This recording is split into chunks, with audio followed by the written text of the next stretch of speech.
지난 시간에는 플래시의 특징과 플래시 촬영에 대해서 알아봤는데요. 어두운 장소뿐만 아니라 야외에서의 인물 촬영에도 플래시는 활용도가 아주 높은 효과적인 조명 장치라는 것을 잘 알 수 있었습니다.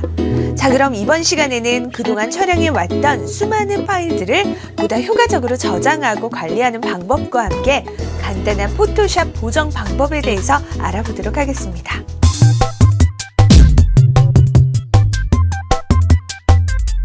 일반적으로 사용되고 있는 DSLR 카메라들의 화소는 대부분 1000만 화소 이상의 고화소를 지원하는데요. 그만큼 사진의 용량도 크기 때문에 저장 매체의 용량 또한 대용량화되고 있습니다.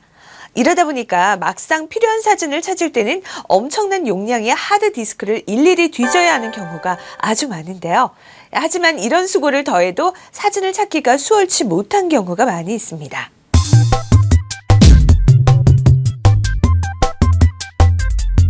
디지털 파일은 필름과 달라서 형태가 없기 때문에 삭제가 되면 복구하기가 쉽지 않습니다. 그렇기 때문에 신뢰할 수 있는 저장 매체 선택이 중요한데요. 최근에는 대용량 하드디스크의 가격이 저렴하기 때문에 DVD보다는 하드디스크를 백업용으로 주로 사용하고 있습니다. 주의하실 점은 작은 충격이나 습기 등에 민감한 장치이므로 관리에 주의하셔야 합니다. 주기적으로 데이터를 체크하고 2중, 3중으로 백업할 수 있도록 하는 것이 좋으며 원인 모를 고장으로 데이터가 파손되었을 경우에 물리적인 복원이 가능하지만 100% 복구가 어렵고 고가의 비용이 들기 때문에 소중한 사진이 파손되지 않도록 꼭 주의하셔야 합니다.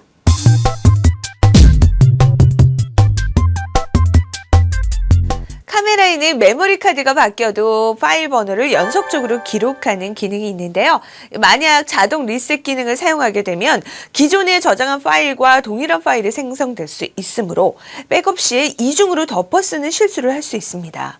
일부러 리셋을 하는 일은 거의 없지만 혹시나 메뉴를 조작하다 실수할 수 있으니까 미리 주의하시는 것이 좋습니다. 그리고 사진을 백업할 때 효과적으로 폴더 이름을 설정하는 방법이 있는데요. 지금 보시는 화면과 같이 먼저 날짜를 기입하고 그 다음 촬영 장소나 테마를 기입하면 추후 날짜와 폴더 이름만으로도 손쉽게 사진을 찾을 수 있습니다.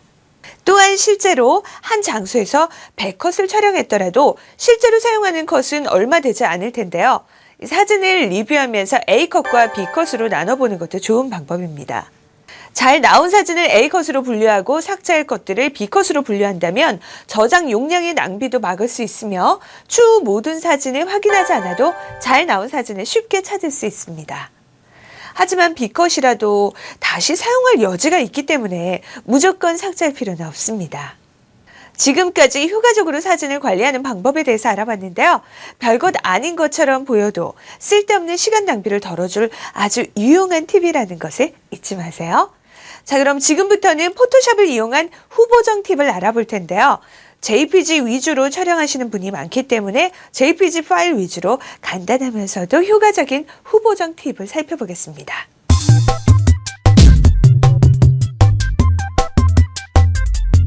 포토샵을 이용해 노출을 보정하는 수많은 방법들이 있지만 레이어 블렌딩 모드의 스크린이나 멀티플라이 기능을 사용하면 좀 더 쉽고 빠르게 밝기를 조절할 수 있습니다. 먼저 스크린 기능은 어두운 사진을 밝게 만드는 데 효과적인데요. 포토샵을 실행하고 수정할 사진을 불러옵니다. 오른쪽 아래 레이어 창에 작은 아이콘으로 사진이 보이는데요. 마우스로 드래그해서 새롭게 같은 레이어를 만들어줍니다. 그 다음 바로 위에 보이는 블렌딩 모드를 클릭하면 여러 가지 블렌딩 모드가 나오는데요. 스크린을 선택해줍니다. 어라? 순식간에 사진이 밝아진 것을 확인할 수 있죠. 자, 이때 사진이 너무 밝다면 상단의 레이어의 투명도를 보시는 것처럼 적당히 낮게 조절해 주시면 됩니다. 반대로 어둡게 하고 싶다면 멀티플라이를 선택하시면 사진이 전체적으로 어둡게 수정이 됩니다. 수정이 완료되면 파일 메뉴에서 다른 이름으로 저장하기를 선택하고 원하는 폴더를 선택, 마지막으로 확장자를 JPG로 선택하시고 저장하시면 됩니다. 이때 JPG 품질을 묻는 창이 나오는데요. 가장 좋은 화질로 저장하려면 품질을 12로 설정해 주시면 됩니다.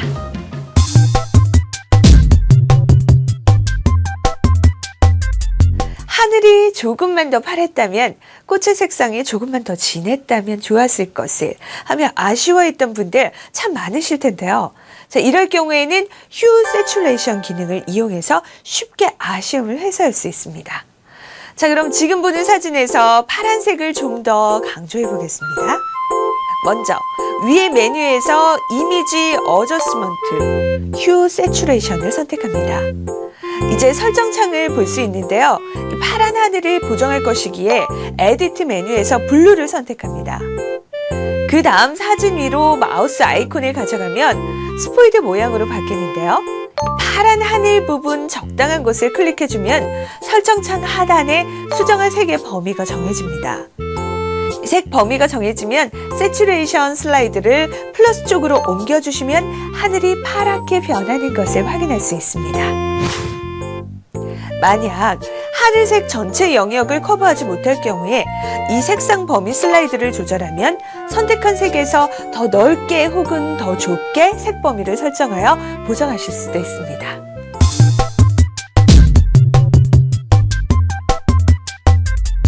높은 명암 대비는 또렷하고 좀 더 극적인 사진을 만들어주는데요.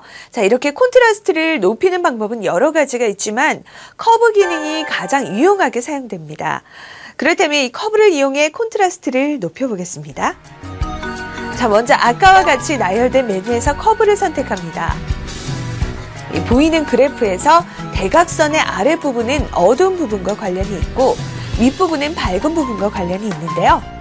그래프 윗부분에 점을 찍어 그래프를 올려주면 밝은 부분은 더 밝게 되고 아랫부분에 점을 찍어 내려주면 어두운 부분은 더 어둡게 되어 전체적으로 콘트라스트가 높아진 것을 확인할 수 있습니다. 이렇듯 커브는 다양한 곡선 모양을 이용해 사진의 톤을 세밀하게 조절할 수 있으니까 여러분들도 다양하게 곡선을 조정해 보세요.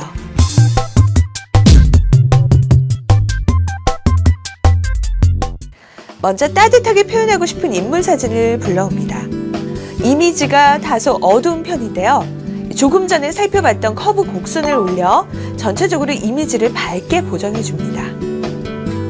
자, 이제 어저스트먼트 이 메뉴에서 컬러 밸런스를 선택합니다. 설정창이 보이는데요.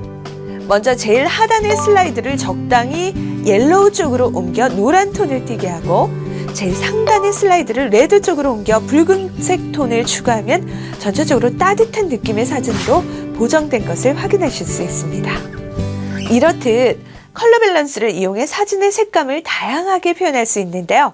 여러분들도 이리저리 설정을 바꿔가면서 다양한 색감의 사진을 만들어 보세요.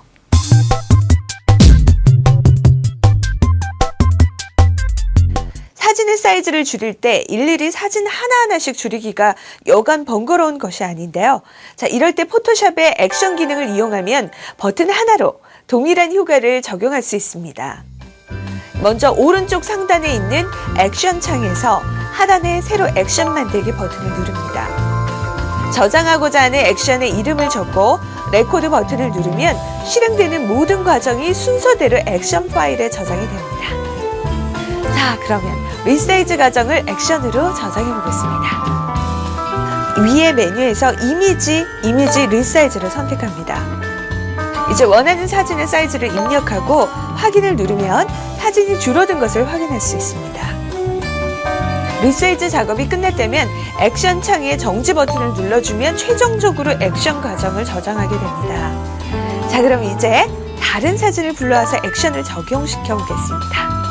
액션 창에 조금 전에 저장했던 액션을 선택하고 플레이 버튼을 눌러주면 자동으로 사진 사이즈가 줄어든 것을 확인할 수 있습니다. 어떠세요? 매우 간단하죠? 이 액션은 꼭 리사이즈가 아니더라도 여러 보정 과정을 저장하는 용도로도 사용할 수 있는 아주 편리한 기능 중 하나라고 할 수 있습니다.